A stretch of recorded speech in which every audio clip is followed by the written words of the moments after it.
solo han sido impactos positivos en mi vida, sobre todo sobre mi ansiedad, porque no aguantaba la presión de la mirada de los demás. En una clase de farmacología me desperté fuera del anfiteatro hasta que un compañero me dijo que acababa de hacer una crisis.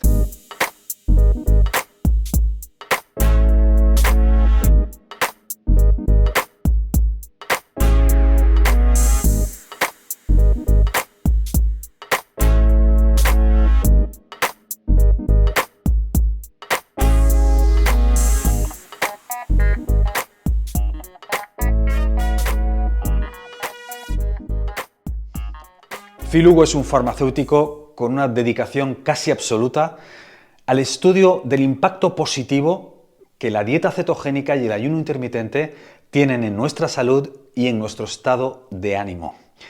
Este foco y dedicación casi monacal le han llevado a ganarse la reputación de ser una de las voces más importantes en estos temas en habla hispana. Encontrarás los detalles de esta conversación en la línea del tiempo aquí abajo en la descripción del vídeo. Y si aún no te has suscrito al canal, te animo a que lo hagas. Tienes igualmente el enlace aquí abajo. Y ahora os dejo con el energético, el vital, el estudioso Phil Hugo. Phil, muchísima gente se inicia, digamos, en el, vamos a llamar ayuno intermitente. Ya sé que a no todo el mundo le gusta ese término, pero bueno, vamos a llamarlo así para que la gente nos entienda. Muchísima gente se inicia en el mundo del ayuno intermitente porque lo que buscan es perder peso, que es uno de los beneficios evidentes, ¿no? O uno de los resultados evidentes del ayuno intermitente. Tú llevas ya muchos años comiendo una vez al día nada más. ¿Cómo acabaste ahí? Porque sé que la historia tiene su miga, ¿no? Tiene más de fondo. ¿Cómo llegaste al punto en el que estás ahora? Y todos estos años que llevas ya comiendo solo una vez al día. ¿Cuál es la historia detrás de eso? Cuando me hacen esta pregunta, suelo ser yo una persona que vuelve al pasado y muchas veces hasta mi nacimiento, sí, ¿no? Para que la gente entienda. Y como esto no va a ser un podcast de 6 horas, sí, vamos a hacer un híbrido entre por qué hablo con este acento, que no es un acento del barrio de Carabanchel de Madrid. No, definitivamente. Porque empieza toda la historia en Francia. Yo soy farmacéutico y empecé mis estudios en Francia. Siempre era curioso desde pequeño qué pasaba detrás de la biología de las plantas, cómo podíamos usar las plantas como remedio para el ser humano. Después empecé a interesarme a los 16, 17 años en la bioquímica y luego decidí que una mezcla buena entre la bioquímica y las plantas podía ser farmacéutico. Y empecé farmacia en la Facultad de Toulouse, en Francia. En la época era un concurso para poder acceder al segundo año y era competir básicamente con los miles de estudiantes que estaban ahí y cogían un muy pequeño porcentaje.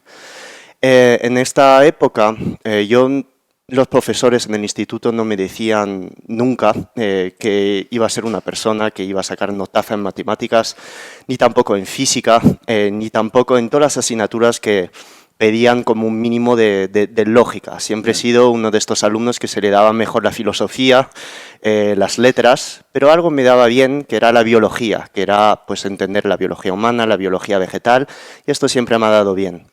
Entonces llegué a farmacia ya con una idea preconcebida de que el camino iba a ser difícil. Y a lo largo de estos 2 primeros años de farmacia en Francia, donde fracasé para pasar al segundo año de la facultad ahí en Francia, sí, empecé a desarrollar fuertemente crisis de ansiedad.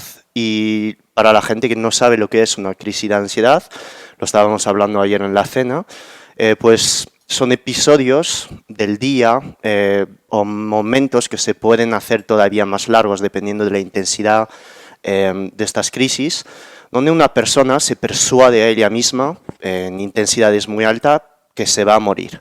Básicamente es una sensación donde tenemos, yo en mi caso, el corazón, la sensación de que el corazón está parado, la sensación de que la has palmado, la sensación de que ya no puedes controlar estos latidos, este autocontrol. Y cuando estaba en farmacia, en aquella época que empezaba a fracasar y fracasar exámenes tras exámenes y veía que no lo iba a conseguir, En el segundo año todavía más potente, pues es donde las crisis de ansiedad se hacían no una vez cada 2 semanas, sino una vez cada día. Era entrar en el anfiteatro y al entrar a los 5 minutos tenía que salir porque no aguantaba la presión de la mirada de los demás. Hasta que un día, en una clase de farmacología, el profesor iba a toda hostia y yo me di cuenta básicamente de que no estaba consciente, ya no estaba ahí, y me desperté fuera del anfiteatro hasta que un compañero me dijo que acababa de hacer una crisis. Entonces, perdiste el conocimiento. Efectivamente, sin darme yo cuenta. Y no sabía que había perdido el conocimiento, porque estaba seguro de que había muerto.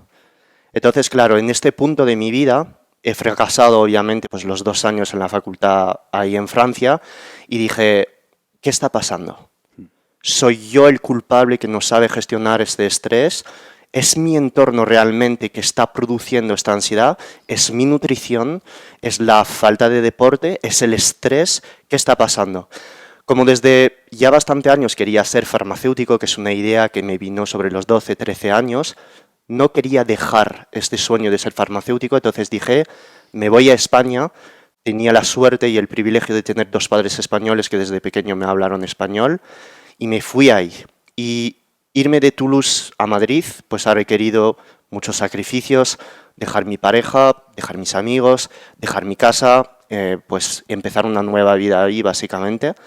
Y al llegar a Madrid me di cuenta de varias cosas, de que sin quererlo estaba ya haciendo una dieta baja en carbohidratos, dejé de comer pizzas, dejé de comer pan, dejé de comer espaguetis, dejé de comer sin querer simplemente carbohidratos. Me di cuenta que a lo largo... Pero eso por nada, o sea, ¿cómo es que dejaste de comer esas cosas? ¿Intuitivamente? Intuitivamente, ha sido muy intuitivamente. Había leído bastante sobre el gluten también, de que el gluten en la época, estamos hablando del año 2011, donde pues ya estaba sensibilizado por el hecho de que el gluten tampoco aportaba tantos beneficios. Entonces ha sido como todo acompañarlo de la mano de dejar los carbohidratos. Y en la época, estando en Madrid, donde vivía cerca del metro Quevedo y en la facultad del CEU San Pablo, empecé desde ya recortar la frecuencia de comidas. En vez de estar comiendo 5 veces al día como lo estaba haciendo en Francia, pues empezaba en aquel 2012 ya a cortar la frecuencia de comidas, pasar de 5 comidas a 3, desayuno, mediodía, por la tarde. Y todo ello también de la mano de reducir los carbohidratos. Y me di cuenta después de un mes que ya no habían vuelto estas crisis, que ya dejaba poco a poco de tener crisis.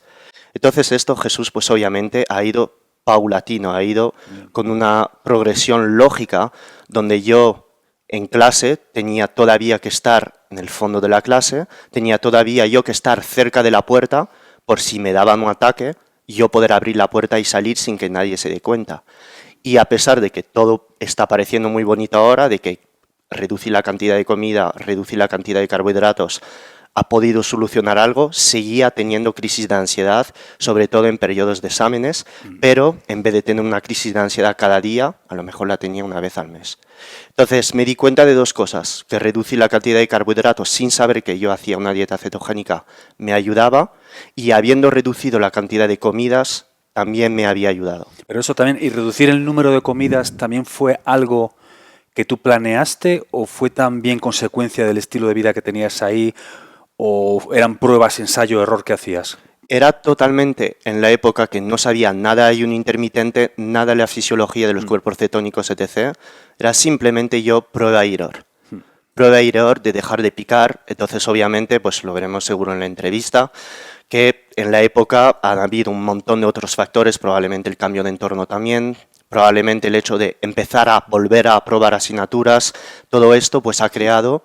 El círculo vicioso de la confianza, ¿no? Un círculo virtuoso. Perdón, virtuoso, he dicho vicioso, quería decir virtuoso de la confianza. Efectivamente. Claro. Y ha sido empezar con esta lógica y luego después extenderlo al segundo, tercer año de farmacia, donde el tercer año de farmacia ya empecé realmente en el 2013-14 allá empezar a recortar el desayuno y empezar sin saberlo a hacer un ayuno de 16 horas todos los días, pero sin saberlo. ¿Y de ahí a comer una? Comer una vez al día lo empecé realmente cuando estaba en Estados Unidos. Entonces, ¿cómo he llegado a Estados Unidos? después de haberme sacado el título de farmacéutico en 2016 en Madrid, Sí. ya en el 2013 estaba motivado por irme de España, no ser farmacéutico, no trabajar en oficina. Ya a mitad de farmacia sabía que otras cosas me interesaban. Empecé a estudiar negocios, empecé a leer libros de marketing, libros para entrar en MBA, empezar a desarrollar mi inglés. Yeah. Dejé de ver vídeos en YouTube en español, leer en español, empezaba a leer únicamente libros en inglés porque ya sabía que quería irme a Estados Unidos. Entonces empecé un MBA en el CEU San Pablo en Madrid, que tenía un acuerdo con la Universidad de Berkeley en California. Me cogieron cuando 2 años atrás no tenía absolutamente ni puta idea de inglés. Entonces me fui después a Berkeley en el año 2017 y ha sido la llegada a Berkeley donde empecé un degree en emprendimiento y marketing. Y en este mismo degree, con la muy alta intensidad de los cursos, yo he querido lanzar una empresa también ahí al mismo momento, de que dije, ¿por qué comer a mediodía? Porque si yo dejo de comer a mediodía, voy a ganar tiempo. O sea, que fue el resultado casi de optimización de tiempo, en esencia. Un día no comí a mediodía y este mismo día, en el verano 2017, en septiembre de 2017, un mes después de llegar ahí, dije, pero es que me siento mejor comiendo una vez al día. ¿Por qué no sigo esto todos los días? Entonces al segundo día volví a comer una vez al día, al tercer día igual, cuarto día igual, y dije, ¿por qué no hacer esto toda la vida? Y es en aquel momento entonces donde empecé a desarrollar esta rutina frecuente de comer una vez al día. Entonces estamos grabando esto en 2023, son 6 años haciendo una comida al día. En la época ya empecé a hacer estas sesiones de fotos cuando estaba en Madrid en el 2015, Sí. donde ya empezaba a desarrollar, pues comer 2 veces al día, todos los días, la época donde conocí al doctor Antonio Hernández, que me ha llevado para hacer estas sesiones de fotos.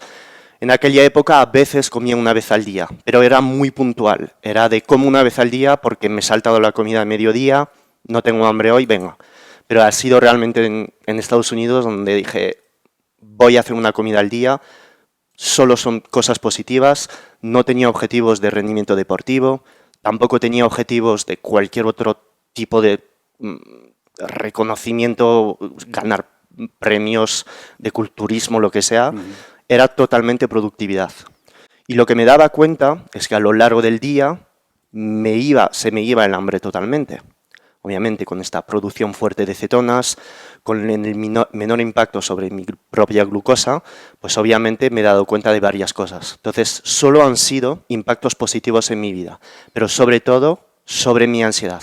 Ha tenido un impacto sobre mi ansiedad muy liso, no me ha subido la ansiedad, no tenía más ansiedad, mi ansiedad se quedaba quieta durante todo el día y he desarrollado pues el hecho de hacer mi trabajo durante el día, estar enfocado en lo que quería construir ahí, en aprobar mis exámenes, en ir a ver inversores y luego la recompensa del final del día, cenar, chill, relax, dormir y repetir el círculo virtuoso, ¿no? Aclarar y repetir, ¿no? Aclarar y repetir al día siguiente. Estoy seguro que hay un montón de gente ahí fuera ahora mismo que se está preguntando, evidentemente, que era un poco la idea para mí de grabar este podcast contigo, para que entrásemos en detalle en esto. La ansiedad es un problema que afecta a mucha gente y por razones que quizá tampoco vamos a entrar aquí ahora por qué sucede, pero cada vez más. Cada vez parece que más personas sufren de ansiedad en diferentes grados. ¿Cuál es tú, ahora ya como farmacéutico, ahora te pones ya la bata de farmacéutico, cuáles son los mecanismos que producen este efecto, digamos, positivo y que minimizan las crisis o que pueden atenuarlas o que pueden incluso hacerlas desaparecer, como es tu caso, ¿no? O sea, ¿qué hay detrás? ¿Cuál es el mecanismo? No soy psiquiatra, no soy psicólogo, no soy médico y lo que voy a decir por aquí no es consejo médico ni psicológico, simplemente basado en mi propia experiencia y la cantidad de evidencia que he podido leer hasta el día de hoy. Que es mucha, conociéndote. Tengo 31 años, con toda modestia y humildad, no quiero ahí jugármela como una persona que se lo sepa todo, simplemente por curiosidad en todo lo que he podido leer hasta hoy. La primera parte en la ansiedad, y para hacer un resumen en 5 minutos y no pasar una hora, que podríamos tirar una hora y no lo vamos a hacer, pienso que hay un componente genético bastante fuerte. Mi madre tiene migrañas, ha tenido también crisis de ansiedad sin saber que la tenía. Mi abuela Alzheimer, mi abuelo esclerosis múltiple, se murió de la enfermedad de Charcot. Los padres de mis abuelos también.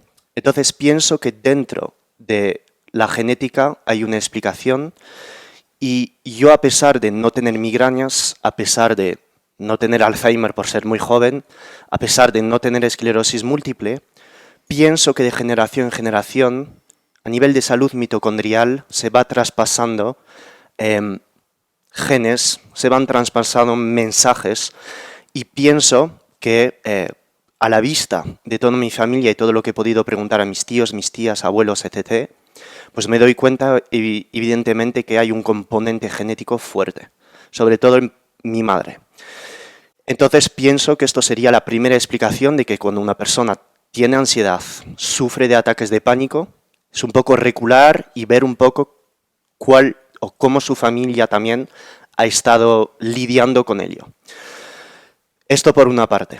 Pienso yo que he heredado de genes provenientes de la familia de mi madre sobre ello. No tanto de migraña, Alzheimer, pero como lo veremos en la entrevista, todo está relacionado y proviene de la salud mitocondrial, proviene de las neuronas que no saben usar correctamente la glucosa, proviene de las neuronas que tienen dificultad en poder lidiar con este estrés oxidativo proveniente de una mala oxidación de la glucosa. Entonces, pienso que todo esto pues, puede estar relacionado. Por otra parte, la ansiedad tiene también un componente digestivo, es decir, un componente, un núcleo intestinal. Sabemos hoy en día, con todos los estudios que se han hecho en dieta cetogénica, autismo, esclerosis múltiple, que hay alteraciones a nivel de la microbiota, y que estas alteraciones a nivel de la microbiota pues pueden generar alteraciones o un equilibrio correcto en el equilibrio que llamamos el glutamato GABA. El glutamato, para las personas aquí o principiantes o amantes de bioquímica, es un neurotransmisor que tiende a activar el sistema nervioso, y este neurotransmisor, para hacerlo sencillo y ser reduccionista aquí, tiene que estar balanceado con el GABA. El GABA es el metabolito del glutamato, que el glutamato pasa a GABA por la acción de una enzima que llamamos la GAD, y este glutamato, cuando está en demasiadas altas cantidades, pues llega a crear demasiada actividad en el cerebro, hiperactividad. Por ejemplo, los sujetos epilépticos, pacientes epilépticos, yo soy una persona epiléptica, de niño sufría de epilepsia, entonces por ello puede también haber un impacto sobre ansiedad y estrés, suelen tener niveles o este ratio de glutamato GABA que está desplazado más hacia el glutamato, entonces con una respuesta al estrés muchísimo más alta. Es decir, reacciono más porque no tengo esta suficiente cantidad de GABA para contrarrestar esta hiperactividad. Una crisis de epilepsia, pues llega a hacer esto, un exceso de glutamato que va a hiperactivar a la persona y ¡boom!, cae en convulsión. A los 8 o 9 años yo sufría de epilepsia.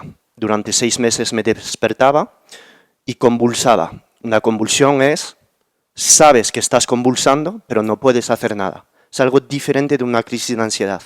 Una convulsión es, pues tienes los ojos que se van hacia arriba, te tragas la lengua y no puedes hacer absolutamente nada. Vas convulsando y vas como teniendo estas hipertonías ahí, el diafragma que sube.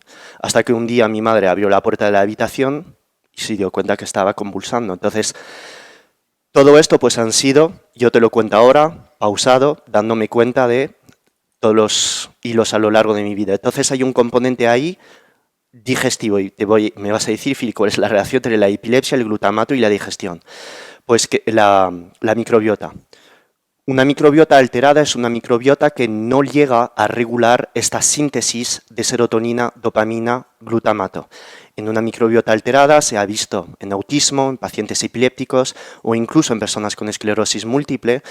Se observa en algunos estudios que se han hecho en dieta cetogénica, donde hay un exceso de producción, sobre todo en epilépticos, de glutamato, y este exceso de glutamato, al llegar a sangre, provoca entonces una disminución en la efectividad del GABA. Este glutamato no pasa a GABA y llega a activar, hiperactivar a estas personas, llegando a estado de estrés muchísimo más fácilmente. Entonces, esto por una parte, que la ansiedad tiene un componente digestivo. Lo podéis probar en casa. Una persona acostumbrada a comer 5 veces al día, pizzas, bombones, caramelos, etc., magdalenas, no estar al sol, no dormir bien, esto va a impactar negativamente la microbiota, las digestiones se harán peor, los macronutrientes absorbidos serán peores y probablemente también esto tenga un impacto negativo sobre esta conversión de glutamato a GABA. Esto por una parte. Por otra parte, la ansiedad tiene también un componente psicológico. ¿Qué quiere decir esto? Pues que soy capaz yo como ser humano en controlar esta ansiedad, es decir, como ser que puede controlar sus emociones, yo me tengo que responsabilizar como estoico de reaccionar de tal manera a mi jefe que me grita, a mi mujer que dice que se quiere divorciar, a la inversión que he hecho en cripto que no está funcionando, a el hecho por el cual estamos en pandemia o no. Ahora no, pero cuando estábamos. ¿Cómo yo como ser humano voy a reaccionar a ello?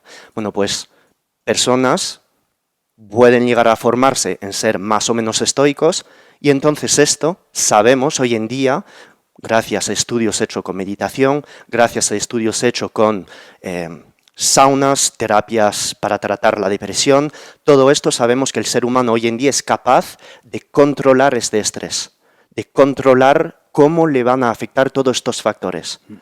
Entonces, la ansiedad tiene también este componente psicológico, es decir, si yo no soy capaz de, gracias a mindfulness, meditaciones, exponerme al sol, el sueño, regular todos estos factores que me afectan, voy a tener más ansiedad. Entonces esto es como el componente psicológico de la ansiedad, que yo como ser humano puedo ser capaz de regularlo. No estoy diciendo que sea 100% controlable, o si se dice así en francés, sí, ¿no? Sí, En español. Sí. Pero hay un componente aquí que podemos controlar. Y esto no lo saco de Séneca o de puro estoicismo o simplemente de literatura griega. Esto ya se ha observado en estudios en humanos, como la meditación, cómo usar la sauna. Ya tenemos estudios de sauna en pacientes depresivos, cómo la sauna puede ayudar a tratar depresión. Es decir, usar factores que nos van a hacer más resilientes frente al estrés. Me llega un estrés, vale, perfecto. Un paso por atrás, ¿cómo yo me voy a tomar este estrés? ¿Cómo uso esto para mí o contra mí? Esto por una parte psicológica. Hemos tratado la microbiota, hemos tratado la psicología, hemos tratado la parte genética y ahora podemos tratar también, para acabar, toda la parte de nutrición. Nutrición relacionada con digestión, con microbiota, totalmente.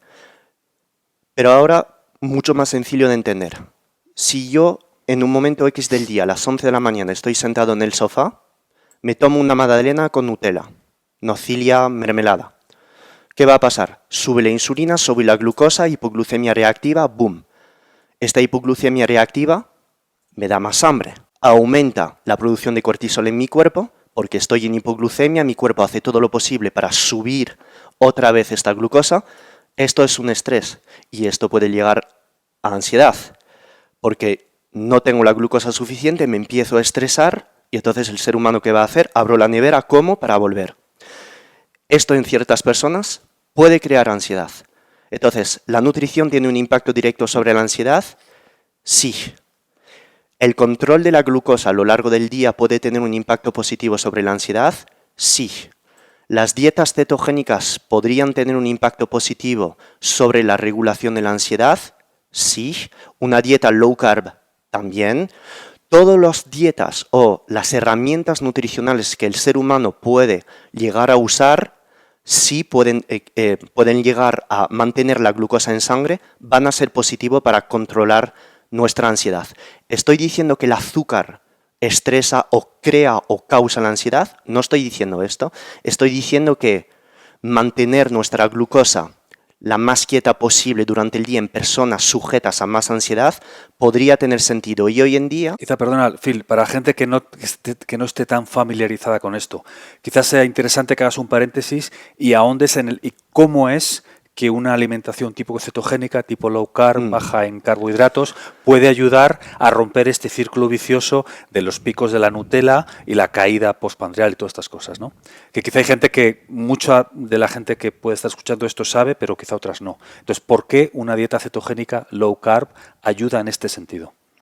El hecho por el cual de disminuir la ingesta de carbohidratos de altos índices glucémicos o el hecho por el cual una persona que entrena use estos carbohidratos de manera más estratégica, como el momento post-entreno, por ejemplo, pues puede ayudar a la regulación de esta glucosa a lo largo del día porque debido a la velocidad más lenta de absorción de la glucosa a nivel intestinal, pues en vez de yo reaccionar a este pico de glucosa con una secreción de insulina más severa, no voy a pedir tanto trabajo a mi páncreas y entonces no voy a tener tanta oscilación en la glucosa a lo largo del día, lo que va a requerir menos otras oscilaciones hormonales dentro de mi cuerpo.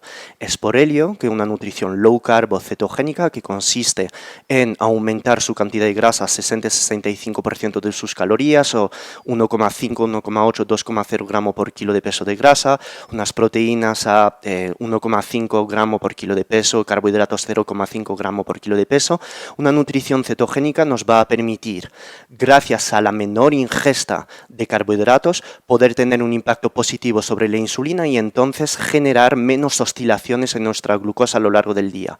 Una low carb pues tendrá más tendencia a ser más alta en carbohidratos, un poquito más baja en grasa. Entonces, en personas con ansiedad, no estoy diciendo de que sea obligatorio hacer este tipo de herramientas, pero podría tener sentido, sobre todo en personas pues, que están acostumbradas a comer 4 o 5 veces al día, para poder evitar estas posibles hipoglucemias reactivas a lo largo del día. Hoy en día sabemos, Jesús, que la dieta cetogénica, gracias al aumento de la producción por parte del hígado de una cetona que llamamos el beta-hidroxibutirato, este mismo beta-hidroxibutirato sabemos que es neuroprotector, disminuye la inflamación y es antioxidante. Y sabemos, gracias a la evidencia científica que tenemos a día de hoy, este beta-hidroxibutirato es antiinflamatorio, inhibiendo un inflamasoma que llamamos el NLRP3 y además tiene un impacto antioxidante porque la oxidación, es decir, el uso como energía de beta-hidroxibutirato, ahorra una molécula que llamamos el NAD+, la nicotinamida adenina dinucleótido. Vais a decir, hostia, Phil, pero ¿qué más me da tener beta-hidroxibutirato en sangre si nadie me ha hablado de esta molécula? Bueno, pues fíjate, Jesús, que oxidar glucosa, es decir, acostumbrar su cuerpo constantemente en usar glucosa, usa 4 moléculas de este NAD+. Oxidar una molécula de beta-hidroxibutirato que está generado por el entrenamiento, una nutrición low carb, cetogénica, entrenamiento en ayunas, hacer ayuno intermitente, usa una sola molécula de NAD+. Otra acetona, que llamamos el acetoacetato, usa ninguna. ¿Qué te estoy diciendo con esto? Partiendo de la base que esta molécula de NAD+, va a favorecer un impacto antioxidante sobre nuestras células, si yo, gracias a episodios de cetosis más pronunciado en el tiempo, como obtenidos desde una dieta cetogénica, un entrenamiento en ayunas, una dieta low carb con entrenamiento en ayunas, si yo aporto más beta-hidroxibutirato, más acetoacetato, sobre todo a mis células neuronales, ¿qué va a pasar? Voy a producir menos radicales libres y voy a aportar más componente antioxidante a mi célula, porque estoy usando menos NAD+. Y esto no lo saco de la manga desde explicaciones mecanísticas o fisiológicas. Esto ya se sabe que la dieta cetogénica es neuroprotectora, antioxidante por este mismo mecanismo. Y sabemos hoy en día que muchas enfermedades neurodegenerativas, que pueden ser la ansiedad, la esclerosis múltiple, las migrañas, tienen este mismo núcleo, una falta del uso de las cetonas, es decir, un mal uso de la glucosa, una glucosa que va a dar muchísimos radicales libres, o por otra parte, si yo uso mal esta glucosa, mis neuronas se estresan, generan muchísimo más radicales libres. Si yo doy un segundo combustible, como es las cetonas, voy a mejorar la funcionalidad mitocondrial. Voy a dar una segunda gasolina a mis neuronas que no son capaces, porque tengo esta enfermedad neurodegenerativa, voy a dar una segunda gasolina. Voy a dar un segundo fuel gracias a estas cetonas. Y me vais a decir, hostia, Phil, entonces no hay tanta diferencia entre epilepsia, esclerosis múltiple, Alzheimer y ansiedad, me estás poniendo todo en el mismo saco. No que esté poniendo todo en el mismo saco, es que todo tiene el mismo núcleo. Y después, pues obviamente, todavía no hemos hablado de la dopamina, de la serotonina, de la noradrenalina, pero partiendo de la base que el uso de beta-hidroxibutirato también aumenta la retención en la célula de NADPH, que es un derivado del NAD+. Este NADPH es un componente esencial para la síntesis de otra molécula que llamamos la tetrabiohidropterina, BH4, y esta misma molécula a nivel neuronal sabemos que aumenta la síntesis ¿de qué? De melatonina, de serotonina y de dopamina.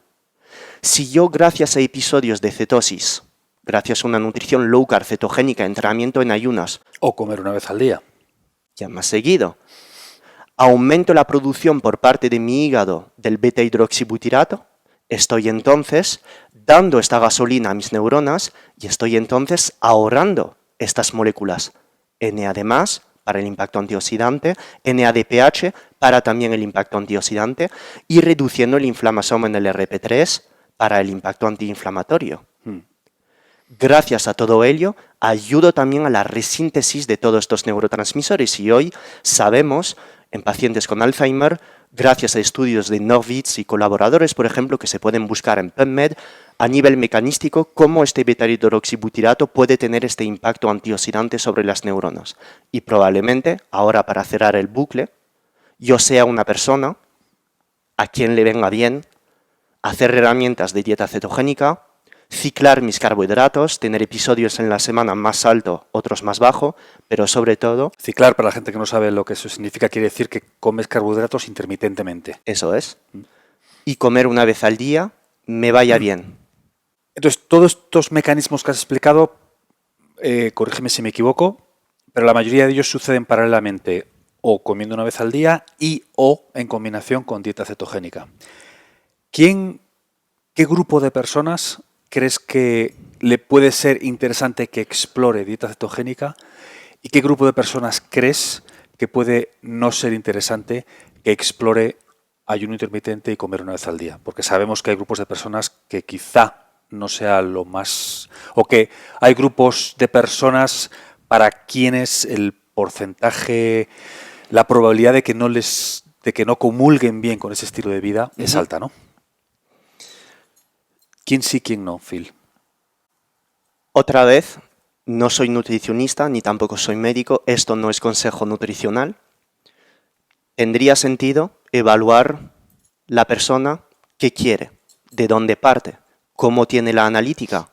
Una mujer con amenorrea, con hipotiroidismo, que está al límite de la anorexia, no le vamos a decir hacer una comida al día cetogénica, porque probablemente la muy alta saciedad generado por el impacto del beta-hidroxibutirato sobre nuestro apetito, que disminuye los niveles de grelina, disminuye nuestro apetito, pues probablemente no sea la mejor idea para una persona que busque ganar masa muscular, busque ganar peso y que ya está al límite de la anorexia con hipotiroidismo y amenorrea.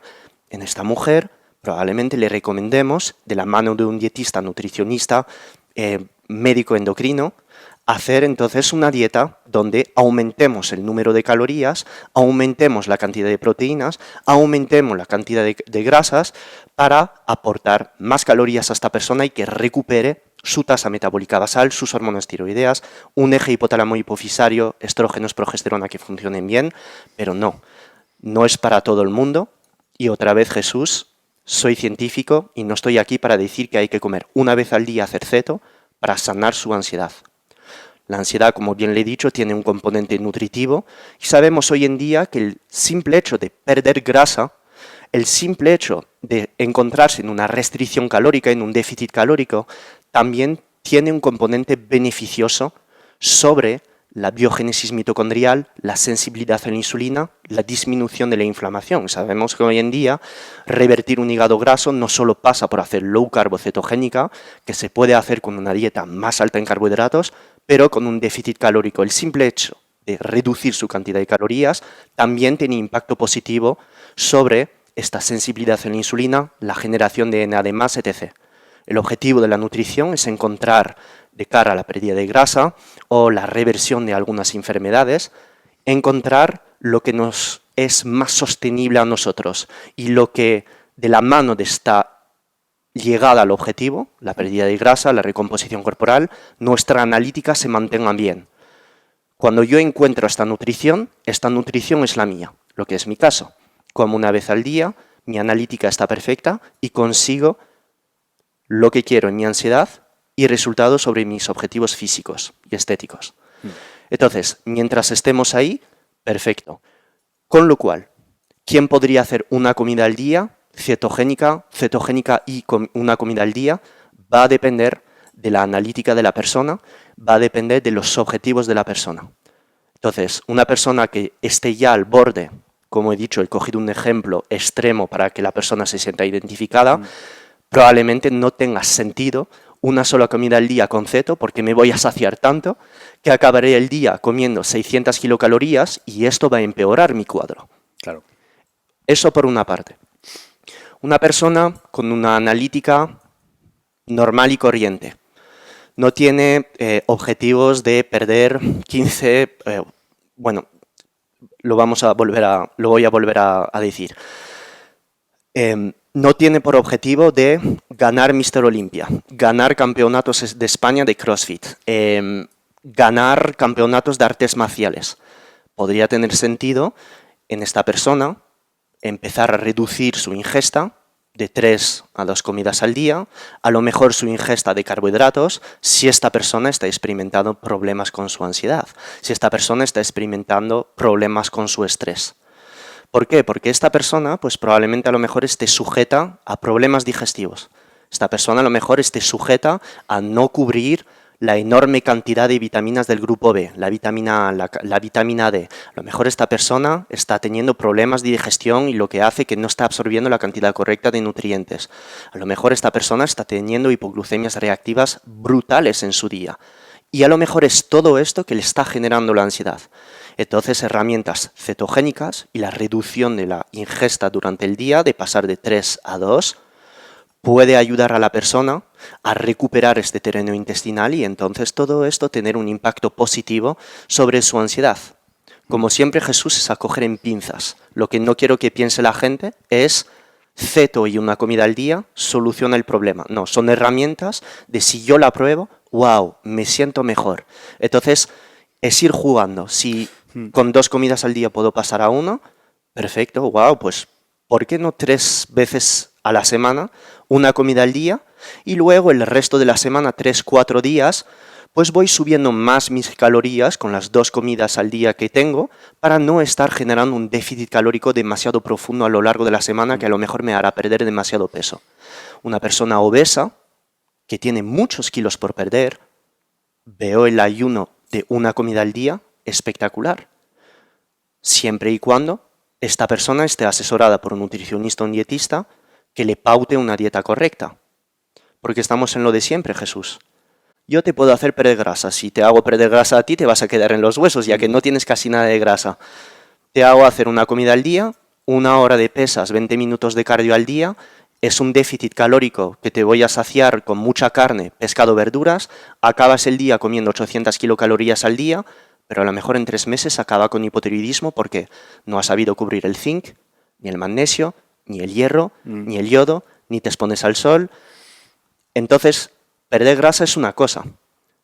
La idea está en perder grasa de la mano de una analítica correcta. Es por ello que hacer una comida al día es también tener el conocimiento necesario de cubrir los minerales que necesito en mi día a día.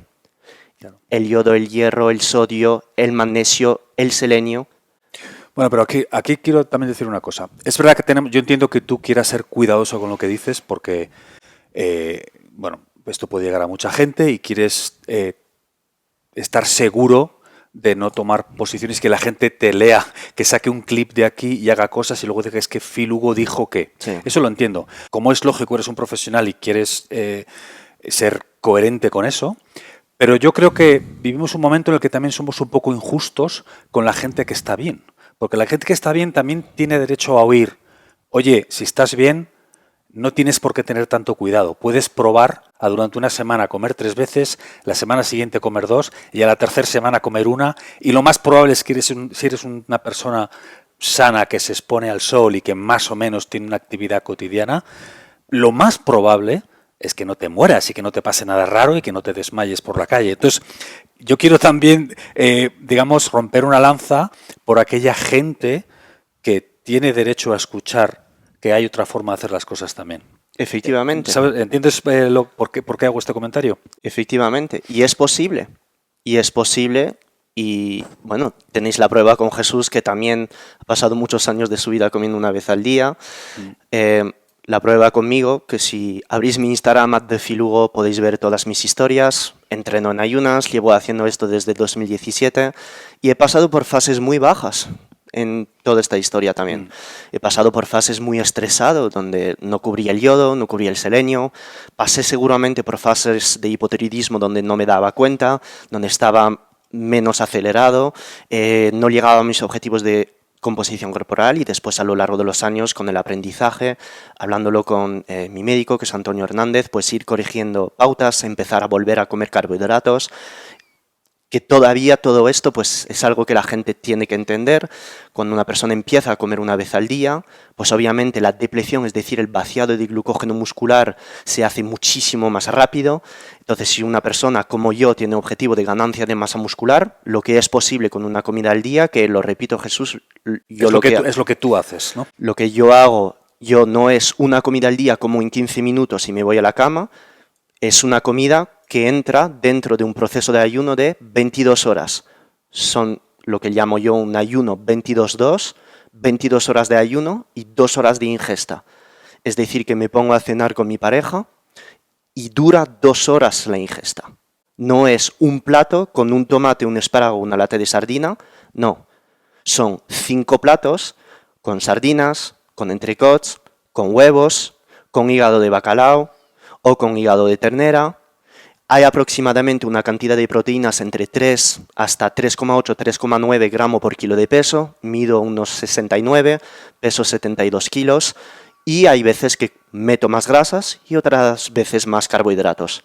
Cuando veo que mi sueño se está empezando un poco a degradar o que he aumentado el volumen, intensidad, frecuencia de mi entrenamiento de pesas, que yo entreno siempre pesas en ayunas, sobre las 16, 18 horas de ayuno, pues llego a casa, veo mi estado de apetito, veo cómo he entrenado las pasadas semanas, evalúo mi sueño, y si mi sueño se empieza a degradar, probablemente esto signifique que necesite más frutas y más tortitas de arroz, que son las 2 fuentes de carbohidratos que yo ingiero porque las tolero muy bien.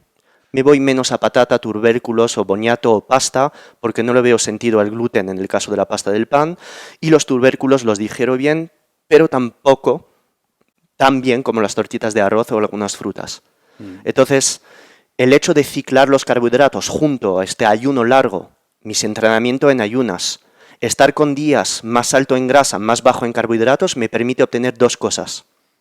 Mantener mi apetito quieto durante todo el día, mantener mi ansiedad controlada durante el día y, sobre todo, llegar a mis objetivos de composición corporal, que son ganar masa muscular con la menor cantidad de grasa posible. Una persona que come una vez al día, Jesús, obviamente, se está cortando unas piernas a nivel de rendimiento deportivo. Por la sencilla razón de que la disponibilidad de glucosa en el momento de entrenamiento es muy baja cuando yo voy a entrenar en ayunas. Estoy en un estado de depleción de glucógeno muscular, de vaciado de glucógeno muscular, entonces estoy ya llegando en un estado de muy alta activación de autofagia, de vía MPK, de uso de grasa como fuente de energía, y si nos comparamos a un mismo individuo de misma edad, mismo sexo, mismo corpulencia que yo o composición corporal que yo, si esta persona al lado come más carbohidratos o una comida justo antes de entrenar, probablemente él llegue al gimnasio y esté levantando más peso. Y probablemente si empezara a competir en CrossFit o lo que sea, no sea la mejor estrategia. Porque aunque yo haga ayuno de 22 horas y coma durante 2 horas, pues probablemente sea más complicado ingerir muchas calorías. Llego a ingerir en 2 horas unas 2.500, hay días más altos 3.500 kilocalorías, pero no puedo más. Claro. Porque estás muy, muy saciado y cuando lo fuerzo, el día después estás mal, porque cuesta digerir. Entonces, claro, el paso de 2 comidas al día a 1, pues ha ido muy, muy progresivo. Estoy hablando que desde el 2017 estoy comiendo una vez al día. Entonces mi estómago ha llegado ya pues, a digerir estas cantidades en 2 horas. Pero a nivel de rendimiento deportivo probablemente en nada sea la mejor opción. Claro. Pero Jesús, y ahora acabo, No, tranquilo. estamos en lo de siempre. ¿Cuál es el objetivo de las personas? Claro. ¿Quién quiere competir a Mr. Olympia? Es que me has quitado la palabra, es lo que te iba a preguntar, que cuánta gente quiere niveles de rendimiento deportivo que caen en el 1%. ¿Cuánta gente? Pues menos del 1% de la población. Entonces, pero lo que pasa es que hacen mucho ruido, ¿verdad, Phil? Los que buscan rendimiento deportivo hacen mucho ruido, se les oye mucho. Pero demasiado. ¿Verdad? Sin embargo, a la mayoría de la gente que lo que quiere es, pues lo que queremos todos, tener mayor nivel de energía posible, vernos bien físicamente, no tener exceso de grasa, no tener pues caídas en el humor a lo largo del día, estar motivados, como digo, sentirnos bien. Eso es lo que quiere la mayoría de la gente. No sufrir de ataques de ansiedad, aquella gente que puede tener o una componente genética o un histórico familiar, ¿no? Pero bueno, sí hay una cosa que me gustaría preguntarte, porque más o menos sé tu opinión, pero me gustaría que lo compartieras. Ayunos largos, Phil. Ayunos de más de 36 horas. Como se decía antiguamente, esto es como en botica. Hay de todo. Esto te digo a ti que eres farmacéutico, esto es como en botica. Entonces, hay gente con una reputación muy sólida que le ve un sentido positivo a hacer ayunos largos. Cuando digo largos me refiero pues de más de 36 horas, más de 48 por ahí, ¿no? Y hay otras escuelas que no le ven demasiado sentido haciendo un análisis coste-beneficio a los ayunos de más de 36 horas, por ejemplo, ¿no? Creo saber dónde caes tú, pero me gustaría que nos expusieras tu opinión sobre esto. Yes.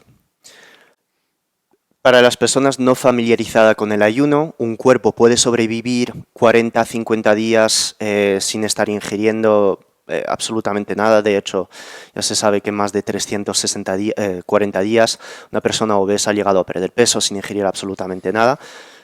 No hacer esto en casa. Estaba supervisado por un médico. Se sabe que el cuerpo puede llegar con sus propias reservas gracias a la producción de cetonas por parte del hígado. Cuando yo estoy disminuyendo los niveles de insulina, se activan procesos de lipólisis en mi cuerpo. Estos ácidos grasos llegan hasta el hígado en presencia de insulina baja va a hacer 2 cosas: subir la cantidad de VLDL y por otra parte producir cetonas. Estas cetonas, como lo hemos visto anteriormente, son capaces de ser usadas por el músculo del corazón y el cerebro sobre todo como fuente de energía. Entonces, cuando yo ayuno, dependo de 2 cosas: glucosa, cetonas y, por otra parte, de grasas, que tenemos células que son capaces de usar grasas como fuente de energía.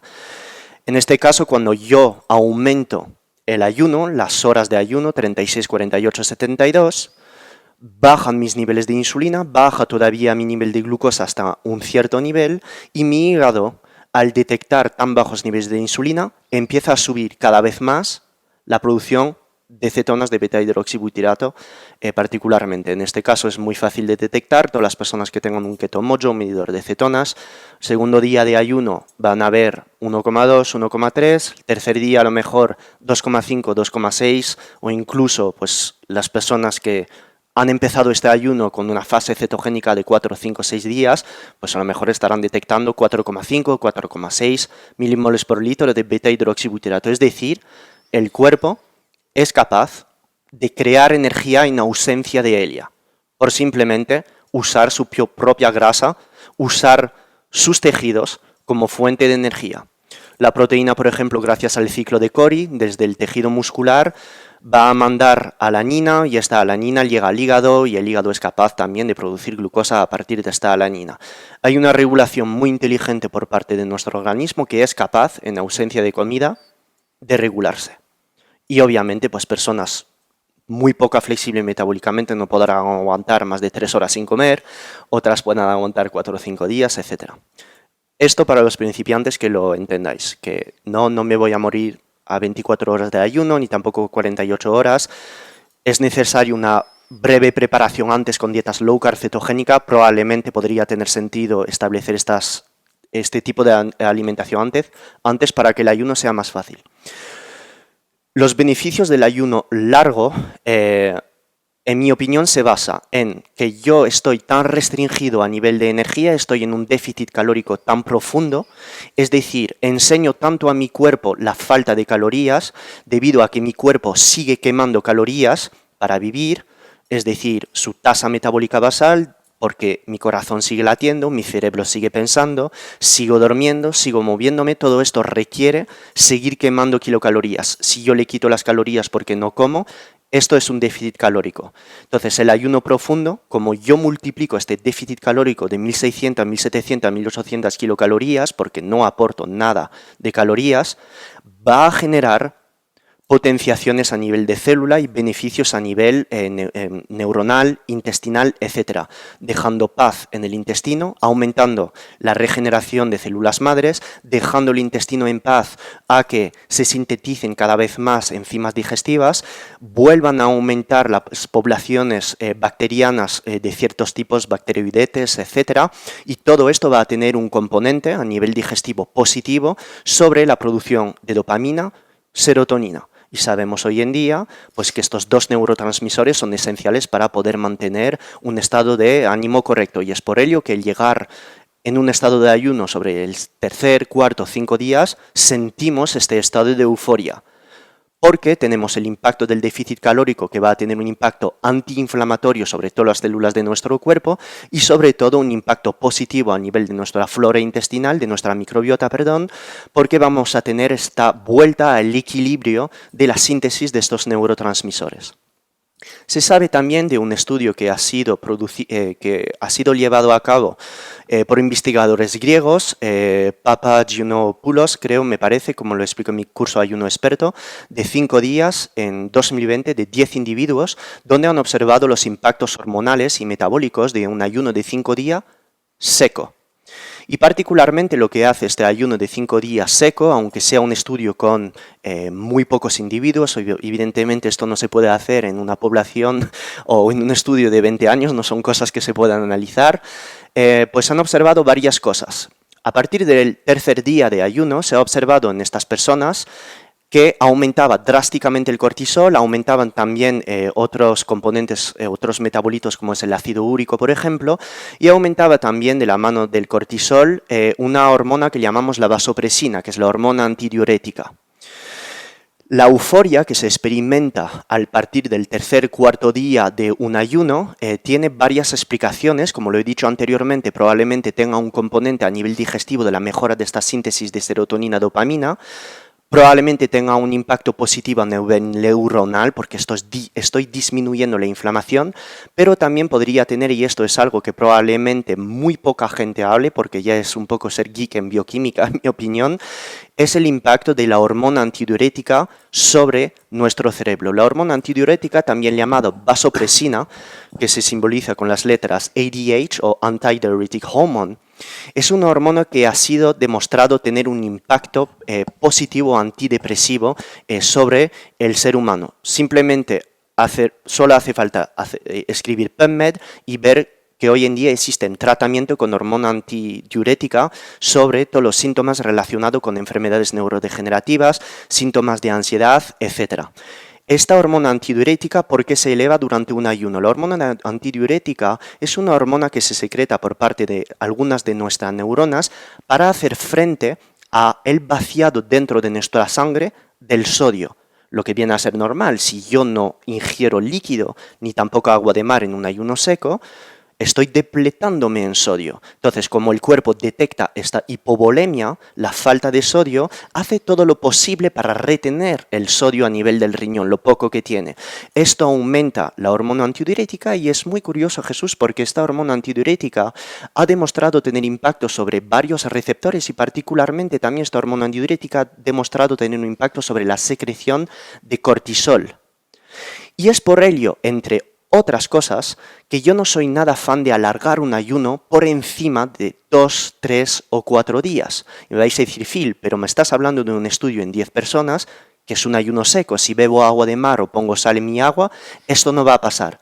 Bueno, pues fijaros que han habido otros estudios de ayunos largos que no se han hecho en estado seco, donde han ingerido líquido, y se ha observado de la misma manera cómo a partir del tercer día subía muchísimo el cortisol y además bajaba una de las hormonas que más nos tendría que importar como ser humano junto a la testosterona, que es la T3. ¿Y por qué disminuye la T3 en ayunos largos? Esto es muy sencillo de entender. Como yo estoy generando este déficit calórico porque no estoy ingiriendo alimentos, pues el organismo hace todo lo posible para quemar menos kilocalorías. La T3 es la hormona tiroidea activa, proveniente de la T4.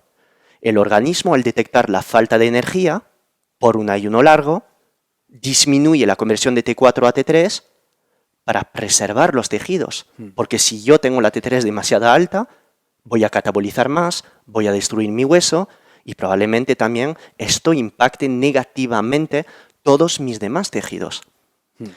Conclusión. ¿Por qué no soy tan a favor de alargar un ayuno después de los 3 días?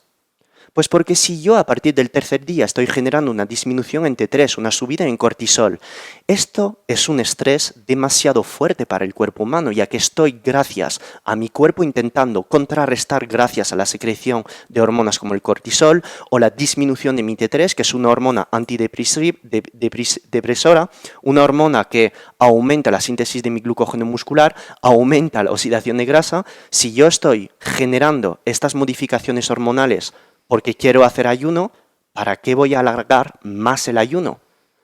Además, Jesús, algunas veces no me gustan mucho personas que defienden el ayuno largo, porque siempre me pregunto, ¿se podrían obtener estos beneficios del ayuno largo si yo entreno en ayunas en un estado de depleción de glucógeno muscular, como es mezclar el entrenamiento en ayunas con dietas cetogénicas? Hoy en día no tenemos la suficiente evidencia científica en humanos como para decir que un ayuno de 3 días es superior a un entrenamiento sobre 20 horas de ayuno con dieta cetogénica 3-4 días antes. Yeah. Por ello, ¿qué quiero decir con todo esto? Si quieres hacer un ayuno de 3-4 días desde un punto de vista espiritual, gracias al impacto de la hormona antidiurética que se ha observado poder tener un impacto positivo sobre nuestro ánimo. Y de hecho, se sabe hoy en día que microdosis de MDMA, por ejemplo, son también capaces de elevar este ADH, son también capaces de elevar la oxitocina y sabemos hoy en día, en estudios en humanos, con estas microdosis de MDMA, que esta subida en ADH también es una de las responsables de este impacto sobre nuestros comportamientos sociales, la posibilidad, la capacidad del ser humano en crear bonds, en crear relaciones. Sabemos que no solo es la oxitocina, sino también la hormona antidiurética. Es por ello que, si quieres hacer ayuno largo, yo en mi opinión es hacerlo desde un punto de vista espiritual. Es decir, lo hago para encontrarme conmigo mismo, disfrutar de esta ADH, disfrutar de esta serotonina, disfrutar de la disminución de la inflamación, pero no lo haría para perder más grasa, para revertir una condición, salvo que la persona tenga cáncer. Obviamente esto ya estamos hablando de otra cosa. Sí, eso. Simplemente lo digo, persona a pie de calle, que no le veo sentido a pasar por encima de 3 días, porque en este momento estamos ya generando demasiado estrés al cuerpo. O sea que para ti el ratio coste-beneficio pasa al lado negativo a partir del segundo. 70 horas ya no le veo mucho sentido. Yeah. Ya no le veo sentido. Yeah. Entonces, Hacerlo desde un punto de vista espiritual le veo bastante sentido. O de reto o algo así, ¿no? Reto. Pero desde un punto de vista de salud, es que hoy en día no podemos decir que sea superior porque no tenemos la suficiente evidencia como para decir que es superior a hacer, por ejemplo, OMAD todos los días con entrenamiento en ayunas. Sí. Hablando de estudios científicos, tú todo lo que comunicas está basado en ciencia, tienes una mente muy, muy científica, todos son procesos, evidentemente con esta hora que llevamos hablando de todos estos temas, eso es evidente, pero te voy a arrinconar un poquito, Phil. Yes. ¿Hay algo de lo que estés absolutamente convencido pero no puedas probar todavía? O sea, algo que tú, o sea por una cuestión de intuición, o sea porque estás conectando diferentes estudios, o porque algo te dice que es cierto, pero aún no hay estudios en humanos que lo prueben, pero tú, sin embargo, estás convencido de que tarde o temprano eso se demostrará. Sí. ¿Hay algo de lo que estás convencido pero que no puedes probar todavía? ¿En concreto? Sí, en concreto o... Sí. Tú imagínate, por ejemplo, te pongo un ejemplo. No sé, antes de que hubiese todos estos estudios que demuestran que la creatina, por ejemplo, ¿no? Es un suplemento que funciona cognitivamente, ganancia de masa muscular, o sea, tiene un montón... Y ya eso está probado, ¿no? En un montón de estudios. Pero antes de que esos estudios existieran, la creatina funcionaba, ¿verdad? Entonces mi pregunta es, tú intuitivamente, insisto, y cosas que igual no transmites, no comunicas, Sí. porque precisamente no hay estudios y no debes hacerlo. Pero ahora mi pregunta es a Phil Hugo como persona. Yes. ¿En qué crees que todavía no se ha probado pero que es cierto? Algo muy simple, y después enlazaré con lo que acabamos de hablar del ayuno, pero algo muy simple. Se pueden absorber 30 gramos de proteína por cada ingesta. Ah, mira, me gusta eso. Muy fácil de entender, totalmente falso. Y no hay estudios en humanos demostrando lo contrario. Es decir, es lógica, pero no hay estudios. Uh-huh. Es decir, tenemos hoy en día ausencia de personas como yo, que ciclan sus carbos, entrenan en ayunas, comen una cantidad muy alta de proteínas, estoy hablando de 300 gramos de proteína al día en 2 horas. Si fuese cierto el hecho por el cual en una sola ingesta se absorbara 30 gramos de proteína, ¿cómo yo podría estar ganando masa muscular? ¿Cómo yo podría estar mejorando en el gimnasio? ¿Cómo yo podría seguir vivo con mi peso de 72 kilos si solo absorbara 30 gramos de proteína porque como solo una vez al día? Entonces estamos en falta de estudios. ¿Y por qué será complicado tenerlos pero que un día podrá ser? Bueno, pues hasta que haya un estudio financiado por gente que quiera poner su dinero, yo me hago presente aquí, por ejemplo, quien diga, vamos a coger un pool de personas que coma una vez al día, entrene en ayunas, 20 personas, y vamos a observar realmente la cantidad de proteínas que se van a absorber, gracias a un traqueo de los aminoácidos, etc., biopsia muscular, en fin, un montón de procesos ahí bioquímicos. Se hará. Se hará. Y yo me hago disponible incluso para un estudio caso de n igual a 1, y esto se puede demostrar que es absolutamente falso. Falso, totalmente falso.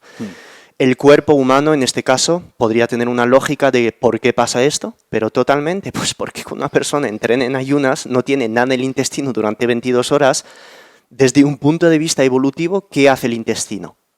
Le dejas en paz, aumenta la producción de enzimas digestivas a nivel celular, a nivel de los enterocitos. Entonces, cuando yo hago llegar un montón de aminoácidos provenientes de la carne, del pescado, que yo sigo una dieta cetogénica muy alta en proteínas, pues como yo estoy con estas proteasas, con todas estas pepsinas, etc., a nivel digestivo, tengo mayor capacidad que una persona que come 2 horas al día en absorber más, porque he vuelto mi cuerpo esponja. De la misma manera que si no como cada 3 horas y entreno en ayunas, me hago más sensible a la insulina a nivel del tejido muscular. Entonces este pool de moléculas de glucosa que llegan a mi tejido muscular junto a los aminoácidos se van a absorber de mejor manera porque tengo más GLUT4 a nivel del tejido muscular, lo que viene a ser lógica. Pero esto no está escrito en un estudio. Lo he pensado. ¿Tiene razones mecanísticas? Tiene razones mecanísticas, las que acabo de decir. Y ahora lo que hablamos ayer en la cena y acabo, si el ayuno largo tiene más beneficios de los que pensamos que todavía no están demostrados en evidencia humana. Pues puede ser que a lo mejor ayunar una semana revierta mejor algunas condiciones que otras, pero solo hace falta verlo desde la historia. En la época se dejaba a la gente sin comer durante semanas y semanas para hacerles perder grasa, para revertir problemas digestivos, y no hay estudios hoy en día, porque sería no ético Claro. Este estudio no se puede hacer hoy en día, ¿no? de hacer ayunar durante 30 días una persona. Claro. Pero el simple hecho de aumentar drásticamente la cantidad de beta-hidroxibutirato en sangre, el hecho de crear esta hipovolemia, es decir, disminuir drásticamente la cantidad de sodio en sangre para que dé un golpe a la hormona antidiurética, el hecho por el cual disminuyamos la tasa metabólica basal, pues todo ello obligatoriamente va a activar vías metabólicas, aumentando la activación de la vía MPK, etc., que van a hacer llegar el cuerpo humano a un estado donde jamás en la vida se haya sentido. Y jamás en la vida probablemente se podrá sentir lo que se siente en un ayuno de 7, 8, 9, 10 días, porque estamos en un contexto de muy alta cantidad de serotonina, muy alta cantidad de dopamina, muy alta cantidad de oxitocina, que nos haga sentir en paz con nosotros mismos. Entonces, claro, los impactos a nivel de nuestra introspección, cómo lidiar con la ansiedad, todo esto tendrá beneficios únicos. De la misma manera que hace 50 años, el MDMA, el LSD, el DMT, la ayahuasca, pues lo tomaban los drogadictos o simplemente los chamanes, y hoy tenemos una batería de evidencia científica en humanos usando hasta intravenosas de ketamina, que esto ha sido aprobado a nivel hospitalario en España, microdosis de LSD, microdosis de MDMA, microdosis de DMT a nivel clínico. Mientras que hace 50 años esto era una locura. Entonces, pasará. Esperemos verlo pronto. Y ya casi para acabar, ¿qué te motiva últimamente para estos años venideros? ¿Tienes algún proyecto entre manos?